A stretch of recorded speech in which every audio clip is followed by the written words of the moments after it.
Supreme Leader ng Iran, comatose o patay na? Bagong kapalit, pasikretong inihalal. Pero bago po natin umpisahan ang ating balita, mangyari po lamang na i-like ang videong ito para sa patuloy na paghahatid natin ng ating mga updates mula sa loob at labas ng bansa.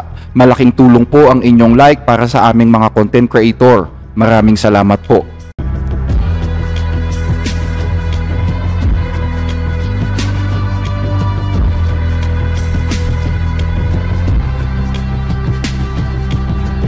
Napaulat kahapon na nakomatose si Iranian Supreme Leader Ali Khamenei na naging dahilan sa pagkakaroon ng pasikretong halalan kung saan ang kanyang anak na si Mojtaba Khamenei ang napiling pumalit sa kanya.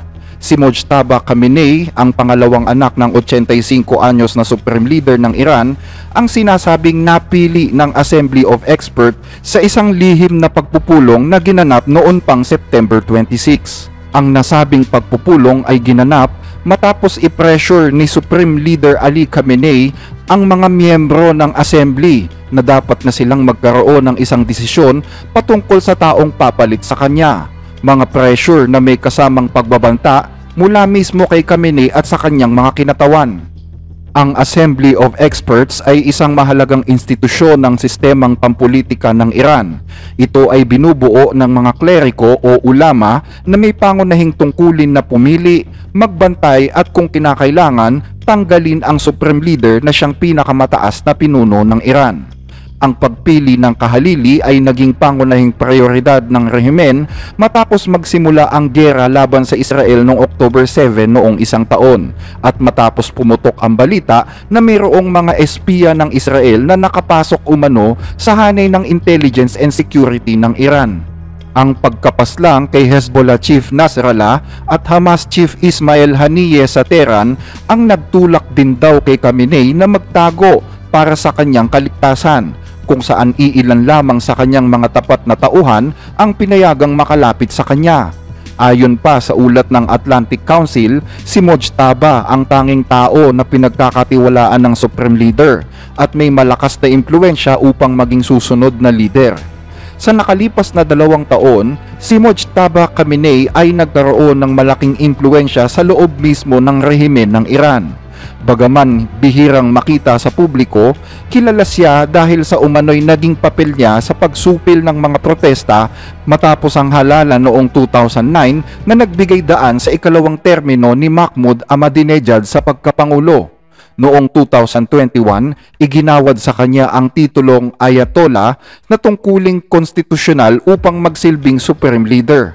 Ayon pa sa mga ulat, ang desisyon na pangalanan si Mojtaba bilang kahalili ay sinadya daw ilihim upang maiwasan ang malawakang pagbatikos mula sa publiko.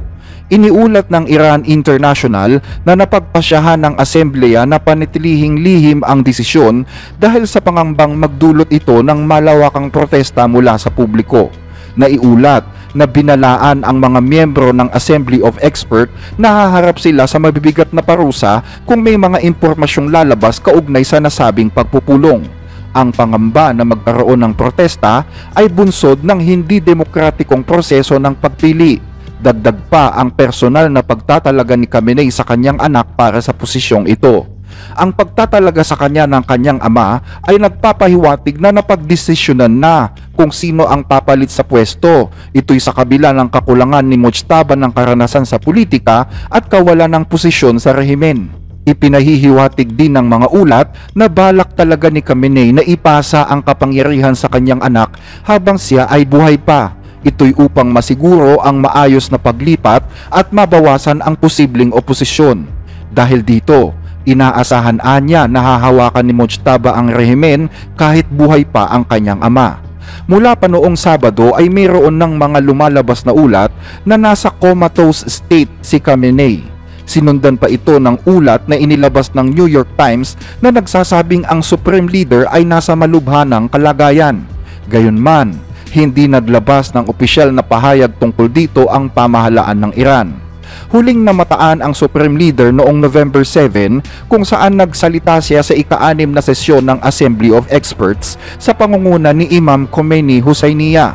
Bago nito, nakipagpulog din siya sa mga estudyante sa Tehran bilang pagdiriwang ng Student Day noong November 2. Kaugnay pa rin ang ulat na ito, inilabas naman ng Iran International ang isang balita na mayroon daw 3 individual na kandidato ang Assembly of Experts. Pero hindi anya inihayag ang pangalan ng mga kandidatong ito dahil na rin sa confidentiality. Gayunman, nagpahiwatig din ang Assembly na pinakamalakas sa mga kandidatong ito ang anak ni Khamenei na si Mujtaba. Sinabi rin na nasa mabuting kalagayan ang kalusugan ng Supreme Leader at sa halip ay mas pinangangambahan nila ngayon ang di umano'y assassination plot daw ng Israel laban sa kanya.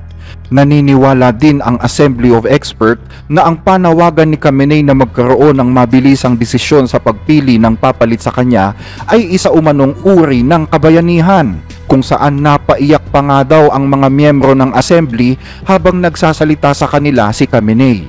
Meron namang ilang mga analyst na nagsasabi na sadyang inililihim ang tunay na sakit ni Khamenei upang palabasin na assassination ang naging kamatayan nito. Bagaman hindi opisyal na pinangalanan ang 3 kandidato sa pagka-Supreme Leader, maliban kay Mujtaba, naniniwala ang mga analyst na isa din sa mga pinagpipilian ay si Alireza Arafi, isa sa mga kilalang konfidante ni Khamenei at second deputy chairman ng Assembly of Experts at miyembro ng Guardian Council. Sumusunod sa kanya si Hashem Hosseini Bushiri, ang first deputy chairman of the Assembly of Experts at head ng Qom Seminary Society. Pero kung totoo man na si Mujtaba ang susunod sa pwesto ng kanyang ama, tiyak anya na malaking hamon ang kakaharapin nito.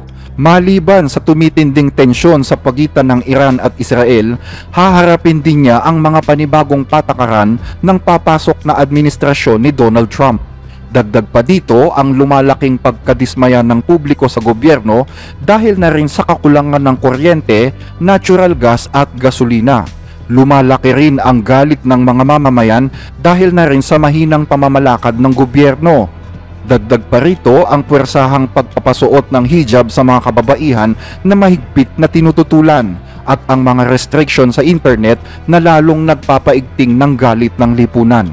Hanggang dito ang ating mga balita. Muli ay maraming salamat sa inyong pakikinig.